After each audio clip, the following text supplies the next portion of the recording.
بشيرا ونذيرا وداعيا إلى الله بإذنه وسراجا منيرا فقد قال الله تعالى في كلامه المجيد والفرقانه الحميد أعوذ بالله من الشيطان الرجيم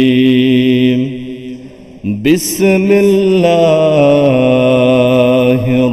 الرحمن الرحيم إن الله وملائكته يصلون على النبي يا أيها الذين آمنوا صلوا عليه وسلموا تسليما اللهم صل على محمد وعلى آل محمد كما صليت على إبراهيم وعلى آل إبراهيم إنك حميد مجيد اللهم بارك على محمد وعلى آل محمد كما باركت على إبراهيم وعلى آل إبراهيم إنك حميد مجيد وقال النبي صلى الله عليه وسلم يأتي على الناس زمان يأتي على الناس زمان يأتي على الناس زمان يستمعون ويصلون في المساجد ليس فيهم مؤمن أو كما قال عليه الصلاة والسلام সূরাতুল জিনের প্রথম আয়াতে আল্লাহ বললেন ইন্না সামি'না কুরআনান আজাবা আল্লাহু আকবার মুহতারাম হাজিরিন রাসূল আকরাম সাল্লাল্লাহু আলাইহি ওয়াসাল্লাম তায়েফ ঐতিহাসিক তায়েফে ভ্রমণ করলেন সেখানে ওকাজ বাজারের পাশে নাখলা নামক একটি স্থান সবাই বলেন জায়গাটার নাম কি নাখলা নামক স্থানে তিনি সালাতে ফজর আদায় করবেন রাসূল তো তাহাজ্জুদ গুজারি ছিলেন রেগুলার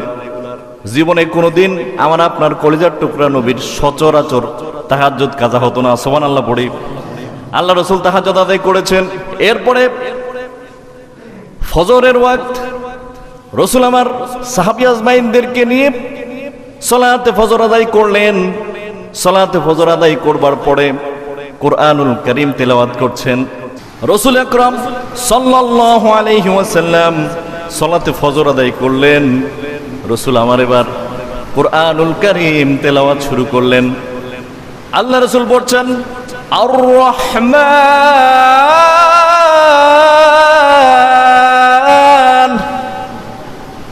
আল্লামাল কুরআন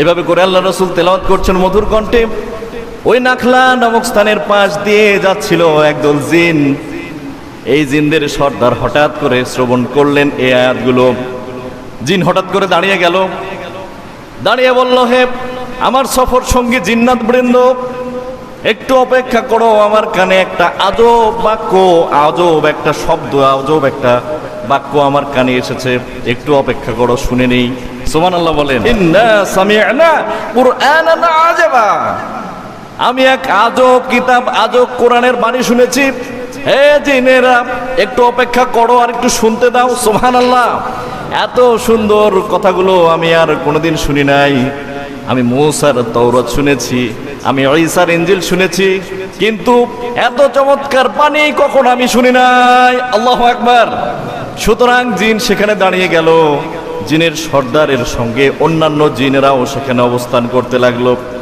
এইবার জিন্নাত শুনবার পরে শ্রবণ করবার পরে কিতাবের মধ্যে লিখে হযরত ইবনে মাসউদ রাদিয়াল্লাহু তাআলা আনহু রসুলের দিকে তাকিয়ে দেখছেন, আল্লাহর রসুল অদৃশ্যের দিকে তাকাচ্ছেন। এমনি করে সাহাবীরা উৎসুক হয়ে বলছেন, হে আল্লাহর রসুল, ওই দিকে কি দেখছেন? আমরা তো কিছু দেখতে পাচ্ছি না। জিন কি স্বাভাবিকভাবে দেখা যায়? বলেন না। জিন্নাতদেরকে আল্লাহ সুবহানাহু ওয়া তাআলা এমন ভাবে ক্রিয়েট করেছেন, তৈরি করেছেন, সৃষ্টি করেছেন যে তারা মুহূর্তের মধ্যে ভ্যানিশ হয়ে যেতে পারে, হাওয়ায় মিলিয়ে যেতে পারে। বলেন আল্লাহু আকবার।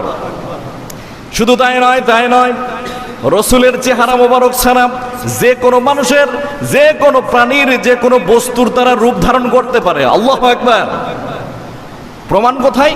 সুলাইমান আলাইহিস সালাতু ওয়াস সালামের একটা আংটি ছিল, মনে আছে আপনাদের? সুলাইমান আলাইহিস সালাম যখনই প্রাকৃতিক প্রয়োজনে বাথরুমে যেতেন, তখন আংটিখানা তার স্ত্রীর কাছে রেখে তিনি বাথরুমে যেতেন। ওই আংটিটা ছিল আল্লাহ সুবহানাহু ওয়া তাআলার কুদরতি একটা আংটি। জিন্নাতদের মধ্যে দুষ্ট জিন্নাত একদিন কি করলো? সাইয়েদনা সুলাইমান ওয়াশরুমে গিয়েছেন প্রাকৃতিক ডাকে সাড়া দেওয়ার জন্য। এই ফাঁকে সামান্য কিছুক্ষণ পরেই এক দুষ্ট জিন্নাত সাইয়েদনা সুলাইমান আলাইহিস সালামের রূপ ধারণ করে বিবির কাছে এসে বলছে, আংটি দাও। তার মানে বোঝা যায় আকৃতি, কণ্ঠ এমন সুন্দরভাবে অবয়ব করেছে, হুবহু নকল করেছে, যাতে সুলাইমান আলাইহিস সালাতু ওয়াস সালামের স্ত্রীও বুঝতে পারেননি। কথা বুঝতেছেন? এমনি করে জিন্নাতরা বিভিন্ন আকৃতি ধারণ করতে পারে। কিন্তু আমার নবী জানিয়ে দিলেন, জেনে রেখো, কোন দুষ্ট জিন্নাত আমি মুহাম্মদুর রাসূলুল্লাহর অবয়ব ধারণ করতে পারবে না। সুবহানাল্লাহ। শুধু আমার আপনার নবীর চেহারা ছাড়া যে কোনো চেহারায় তারা রূপ ধারণ করতে পারে। এই মসজিদের মধ্যেও জিন্নাত আছে কিনা আমরা বলার মতো পরিস্থিতিতে আমরা নাই, আমরা বলতে পারি না। সম্মানিত হাজিরিন, এই জিন্নাত দীর্ঘ আলোচনা, সংক্ষেপ কথা হলো, এই জিন্নাতরা একসঙ্গে আল্লাহ রাসূলের সামনে এসে বললেন, ইহাদি ইলার রুশদ ওয়া আমান্না বিহি ক্বালু লা ইলাহা ইল্লাল্লাহু মুহাম্মাদুর রাসূলুল্লাহ সাল্লাল্লাহু আলাইহি ওয়াসাল্লাম। ঈমান আনয়ন করল একদল জিন এই তায়েফের নাখলা নামক প্রদেশে। বলি না সুবহানাল্লাহ। সম্মানিত হাজিরিন, চলুন আপনাদেরকে নিয়ে যাই মানব সৃষ্টির আগের ইতিহাসে। তাফসীর থেকে কথা বলবো ইনশাআল্লাহ। প্রিয় ভাইরা আমার, এই জমিনে মানুষকে পাঠানোর আগে আল্লাহ সুবহানাহু ওয়া তাআলা জিনদেরকে পাঠিয়েছিলেন। 4টা জামানা তাদের মধ্যে পার হয়েছে। আল্লাহু আকবার। 4 জামানা মানে কত বছর? মুফাসসিরিন কেরামগণ হয়রান হয়ে গিয়েছেন। কারণ যে জিনটা আল্লাহ রাসূলের হাতে বায়াত গ্রহণ করে ঈমান আনয়ন করেছিল, সে মূসা আলাইহিস সালামের তাওরাত শুনেছে। তার মানে বয়সটা চিন্তা করেন, কত হাজার বছর বয়স। ঈসা আলাইহিস সালামের ইনজিল শরীফ শ্রবণ করেছেন। এবার মুহাম্মদ রাসূলুল্লাহ সাল্লাল্লাহু আলাইহি সাল্লামের কোরআন কারীম শ্রবণ করলেন, শুনলেন। তাহলে কত হাজার বছর তারই বয়স। তাহলে এর আগের জেনারেশন, তার আগের জেনারেশন, তার আগের জেনারেশন, এগুলো কি আসলে চিন্তা করা, ভাবনা করা সম্ভব?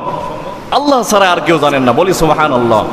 4টা প্রজন্ম জিনদের কেটে গিয়েছে, মানুষ দুনিয়ায় নাই। আল্লাহ সুবহানাহু ওয়া তাআলা তখনও ইনসানকে জমিনে পাঠান নাই, শুধু জিন্নাতরা বসবাস করতেছিল এই পৃথিবীতে। আরো মজার বিষয়, আমরা যেখানে বসে সালাত আদায় করছি, এই জায়গাতেও জিন্নাত এসেছিল। আল্লাহু আকবার বলি। পৃথিবীর এমন কোনো জল এবং স্থল নাই যেখানে জিন্নাতরা তাদের বিচরণ হয় নাই। মুহতারাম হাজিরিন, 4টা প্রজন্ম কেটে গেল জিনদের।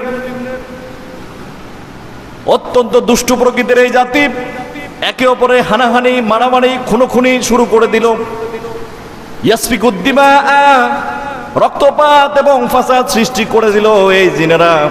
জিনদের 4র্থ প্রজন্ম যখন শেষ হয়ে গেল, তখন 5ম প্রজন্মের বাদশার নাম ছিল হামুস। কি নাম? হামুস। জিনদের 5ম বাদশার নাম কি? হামুস।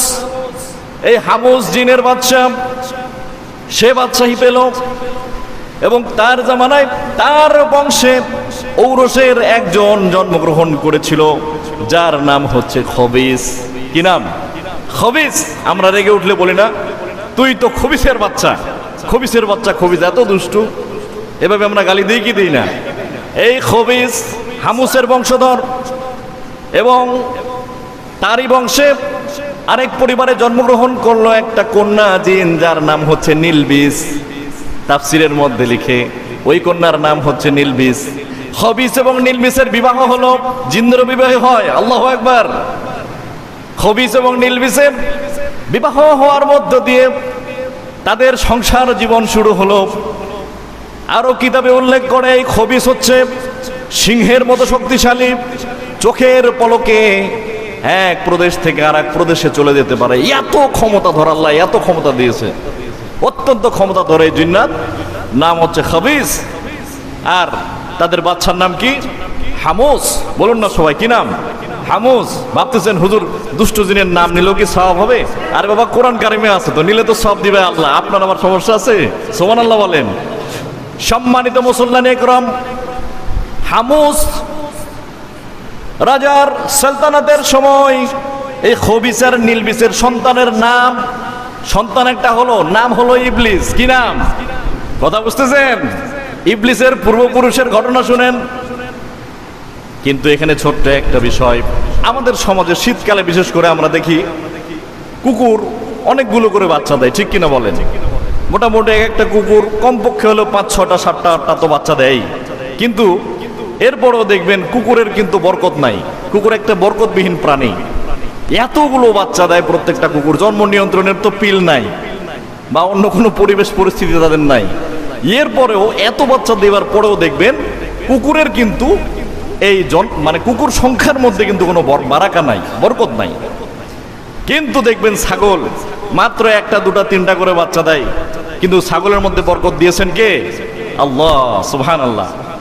তো আমরা যখন দেখি একটা কুকুর অনেকগুলো বাচ্চা দিয়েছে, এদের মধ্যে সবচেয়ে সুন্দর বাচ্চাটাকে কিন্তু আমরা অনেকেই আদর করি বা বাসায় পোষার জন্য আমরা তাকে খাবার দাবার করি, এক্সট্রা যত্ন আত্তি করি, ঠিক কিনা বলেন? আল্লাহ সুবহানাহু ওয়া তাআলা জিনদের এরকম অত্যাচার অনাচার, পারস্পরিক হানাহানি, খুনোখুনি দেখে আল্লাহ নির্দেশ দিলেন, জিব্রাইল যাও যাও, সমস্ত আমার জমিনটা খালি করে দাও, সমস্ত জিন্নাতদেরকে মেরে ধ্বংস করে দাও। আল্লাহু আকবার। সব জিনদেরকে মারা শুরু হলো। জিবরাইল আলাইহিস সালাম আসলেন ফেরেশতাদের দল নিয়ে। তাদের মধ্যে একজন ফেরেশতার নাম মিকাঈল আলাইহিস সালাতু ওয়াস সালাম। নাম শুনেছেন? জি, বলেন তো কি কাজ তার? মাশাআল্লাহ, মেঘ এবং বৃষ্টি আল্লাহ সুবহানাহু ওয়া তাআলার নির্দেশে তারা বন্টন করেন। আর অনেক কাজ আছে, এটা তার প্রধান কাজ। সুবহানাল্লাহ বলি। এই যে বৃষ্টি দিতেছেন, মিকাঈল আলাইহিস সালাম কে আল্লাহ যখন হুকুম দিচ্ছে নাওদারের উপরে মেঘ নিয়ে যায় বৃষ্টি দাও, ও মেঘকে নিয়ে সেখানে পরিবেশ করে দিচ্ছে, মেঘ তখন বৃষ্টি ঝরাচ্ছে। বলে আল্লাহু আকবার। মিকাঈল আলাইহিস সালাম চলে আসলো।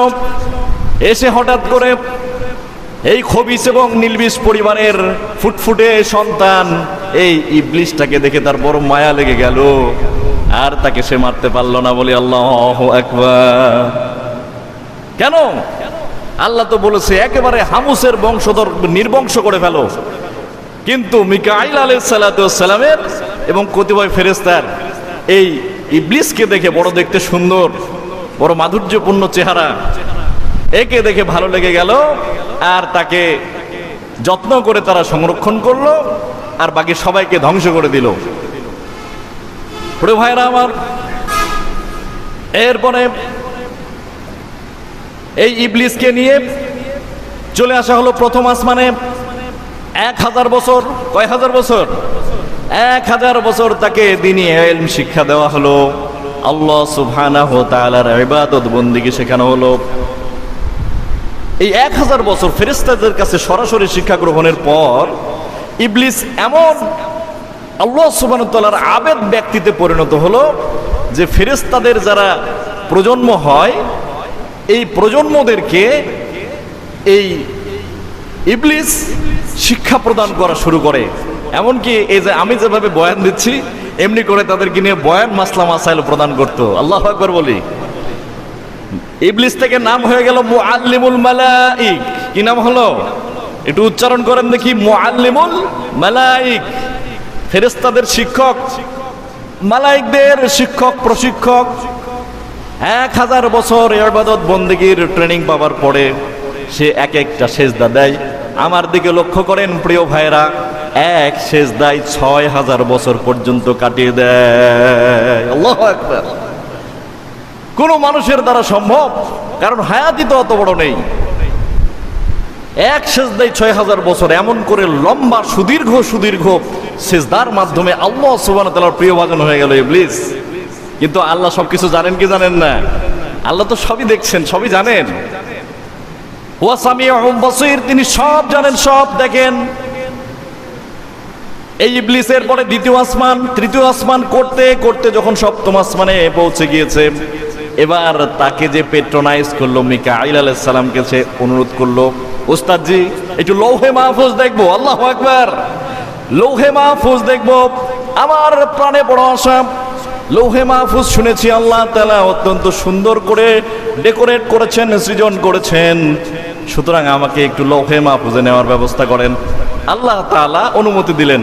এবারে মিকাঈল আলাইহিস সালাম লৌহে মাহফুজে নিলেন এই ইবলিসকে, যিনি এখন বর্তমানে পীর সাহেবের মতো ফেরেশতাদের শিক্ষা প্রদান করছেন, মুআল্লিমুল মালায়েক। কিতাবের বিষয় লানাতুল্লাহি আলা ইবলিস, লানাতুল্লাহি আলা ইবলিস। লৌহে মাহফুজে ঢুকে দেখছেন মানুষ এবং জিনদের ভাগ্যলিপি সেখানে লেখা আছে। সুবহানাল্লাহ বলেন। ইনভার্টেড কমার মাধ্যমে, ঊর্ধ্বরণ কমার মাধ্যমে বিশেষভাবে লেখা আছে লানাতুল্লাহি আলা ইবলিস। আল্লাহর পক্ষ থেকে ইবলিসের প্রতি চির লানত বর্ষিত হবে। আল্লাহু আকবার। এইটা দেখে ইবলিস ভয়ে আতঙ্কে উৎকণ্ঠিত। তখন থেকে তার চিন্তা, না জানি কোন কারণে আল্লাহ তাআলা আমাকে লানত দিয়ে দিবে। এই জন্য সে জমিনের এমন কোন ইঞ্চি জায়গা নাই যেখানে ইবলিস সেজদা দেয় নাই, বলি আল্লাহু আকবার। তার মানে এই নওদারার এই জামি মসজিদের এই মাটির উপরে, জমিনের উপরে ইবলিস সেজদা দিয়েছে। আল্লাহু আকবার। যেন তেন সময় নয়, যেন তেন ইবাদত নয়, এমন লম্বা লম্বা সেজদা দিয়েছে যার কারণে সপ্তম আসমানে উঠেছে। আল্লাহু আকবার। মুহতারাম হাজিরিন, সাহাবী আজমাইনরা রাসূলের জন্য জীবন দিয়েছে কি দেয় নাই? দিয়েছে। সাহাবীরা নিজেদের সম্পদ উজাড় করে দিয়েছে কি দেয় নাই? দেওয়ার ফলে ফেরেশতারা অনেক সাহাবীকে জান্নাতুল ফেরদাউস থেকে পানি নিয়ে এসে গোসল করিয়ে দিয়েছেন। আল্লাহু আকবার। অথচ কোনো নবী আলাইহিস সালাম নয়, কোনো পয়গম্বরের সাথে সাক্ষাৎ নয়, সরাসরি ফেরেশতাদের কাছে শিক্ষা গ্রহণ করে এক একটা সেজদায় ৬,০০০ বছর কাটিয়ে দিয়ে এই ইবলিস মুআল্লিমুল মালায়েক হয়ে এমনি করে আপনার লৌহে মাহফুজ ভ্রমণ করে আসলো। লৌহে মাহফুজ যখন ভ্রমণ করে আসলো, এই বাক্যটা দেখবার পরে তার ভিতরে খুবই ফ্রাস্ট্রেশন, দুশ্চিন্তা, উৎকণ্ঠা, না জানি কখন কোন ভুলের কারণে আল্লাহ আমাকে লানত দিয়ে দেয়। যেহেতু দেখে আসলাম লেখা আছে লানাতুল্লাহি আলা ইবলিস, সুতরাং সে আরো বেশি বেশি করে ইবাদত করতে শুরু করলো। দুনিয়ার জমিন এবং দুনিয়ার স্থল এবং জলভাগ এমন কোনো জায়গা নেই যেখানে সেজদা দেওয়া তার বাকি নাই। মুহতারাম হাজিরিন, এখানে একটা উল্লেখযোগ্য বিষয়, আশাদ্দু আলা শাইতানি মিনাল হাদিদ। শয়তানকে, হাদিদ মানে লোহা, লোহা দিয়ে পিটালে, লোহার মুগুর দিয়ে, মোটা একটা হাতুড়ি দিয়ে মারলে যেভাবে শাস্তি পায়, এমনটা শাস্তি সে পায় যখন কি করে, আমরা তাশাহুদের মধ্যে আঙুলটাকে এভাবে উঠায় রাখি। বুঝেননি মনে হয়? আমরা আত্তাহিয়াতুর বৈঠকে যে বসি, তখন আঙুলটাকে হয় উঠায় রাখবেন, নাহলে এভাবে নাড়াবেন। কখন? একবারে শেষ সালাম ফেরানো পর্যন্ত।